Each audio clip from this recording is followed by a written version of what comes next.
pray for Hollywood. What a dump. Oh, hello there.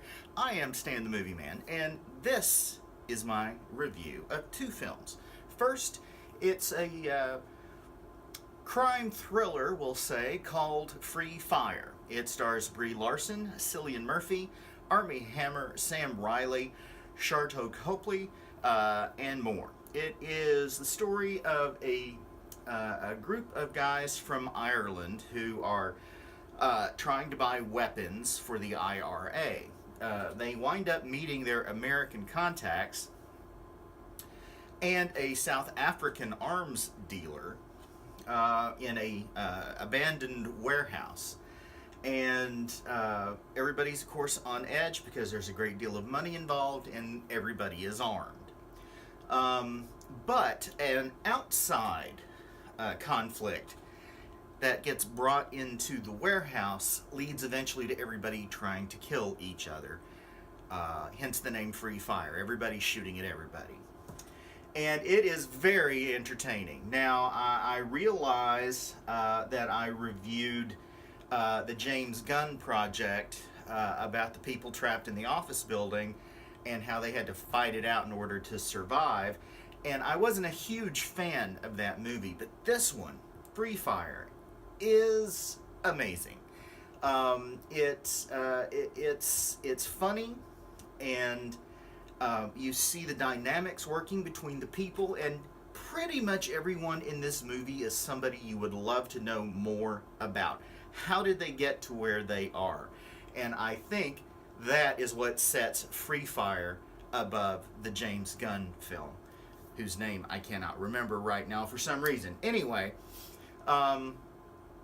it's a huge amount of fun, and it's a tour de force for several of the actors in the film. For instance, Brie Larson is amazing. Armie Hammer is fantastic. Cillian Murphy, also terrific. Sharlto Copley he's not exactly doing something he hasn't done before in this part, but he is also excellent. The entire cast is terrific. I really enjoyed Free Fire. I'm giving it 4 stars.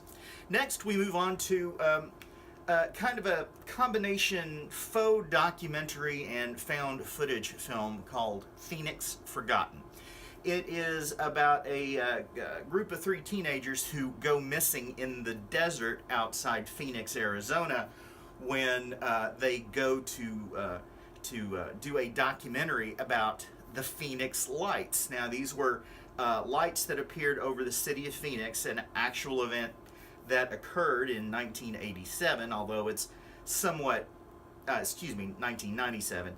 And even though it is somewhat prettied up for this particular film, something along these lines actually happened, at least with the lights.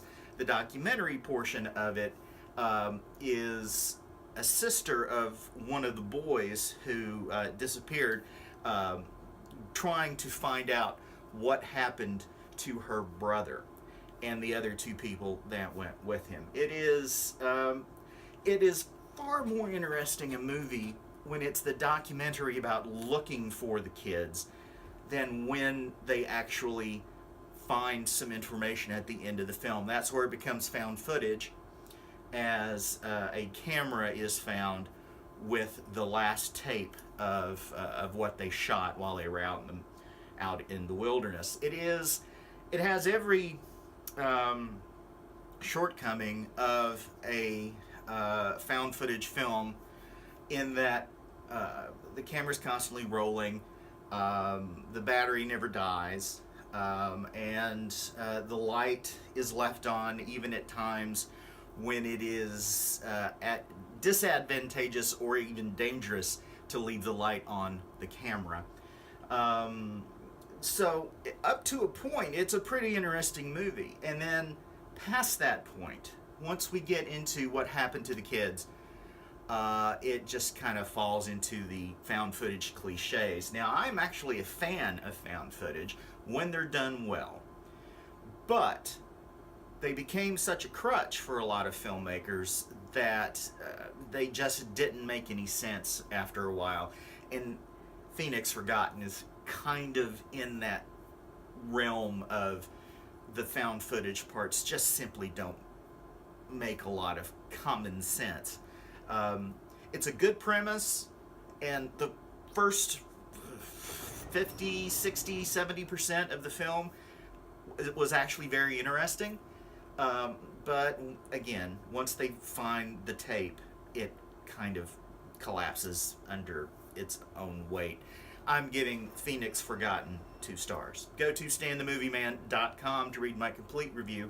Follow me on Twitter at MovieManStan, and send emails to me, stanthemovieman@comcast.net. Till next time, later.